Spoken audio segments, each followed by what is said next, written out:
Bas? Ya. Kau dah masuk untuk news Kisah tu lah, Bas? Ya. Alah, Bas. Agak-agaknya apa laporan hari ni, Laporan hari ini Kamu Mahfud mesti nak tahu kan? Jadi kalau nak tahu, jom kita saksikan. News at Kisah tu. Saksikan tau.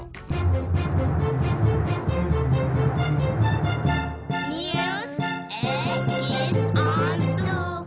Hai kawan-kawan, minggu ini kita ada topik menarik untuk dikongsikan bersama iaitu Jalur Gemilang. Kawan-kawan tahu kan apa itu Jalur Gemilang? Jalur Gemilang ialah bendera negara kita Malaysia. Ia selalu dikibarkan semasa kita menyanyikan lagu kebangsaan kita iaitu Negaraku ketika penghimpunan di sekolah. Selain itu, Jalur Gemilang juga akan dipasang di sekitar jalan di Ibu Negara apabila menjelang Hari Kemerdekaan atau Perayaan Malaysia, perasmian mesyuarat negara-negara luar dan acara-acara rasmi negara. Biasanya, di bulan kemerdekaan ini kita akan melihat banyak bendera di bangunan kerajaan, sekolah serta bangunan-bangunan di sekitar bandar. Jalur Gemilang mempunyai warna merah, putih, biru dan kuning. Ia juga mempunyai lambang bulan dan bintang. Setiap warna membawa maksud yang tersendiri. Kawan-kawan, putih melambangkan kesucian, biru tua bermaksud perpaduan rakyat, warna merah pula lambang keberanian dan kuning melambangkan kedaulatan raja. Manakala, bulan sabit dan bintang melambangkan Islam sebagai agama rasmi Malaysia. Bintang pecah 14 lambang perpaduan antara 13 buah negeri dan wilayah persekutuan.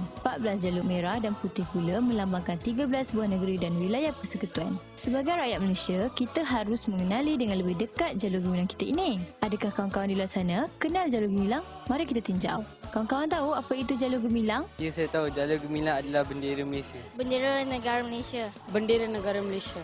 Apa lambang yang ada pada jalur gemilang? Lambang yang ada pada jalur gemilang ialah bulan sabit dan bintang pecah 14. Bulan sabit, bintang dan jalur. Bintang pecah 14, bulan sabit dan jalur. Dia mempunyai dua lambang iaitu bulan sabit dan bintang pecah 14. Kawan-kawan tahu maksud warna-warna pada jalur gemilang? Cuba beritahu maksudnya. Putih, merah, biru, kuning. Maksud warna putih ialah kesucian, warna merah ialah keberanian, biru ialah perpaduan, kuning ialah warna diraja. Merah keberanian. Putih budi pekerti. Biru perpaduan. Kuning diraja. Merah merupakan keberanian, putih merupakan budi pekerti, biru melambangkan perpaduan, manakala kuning melambangkan warna diraja.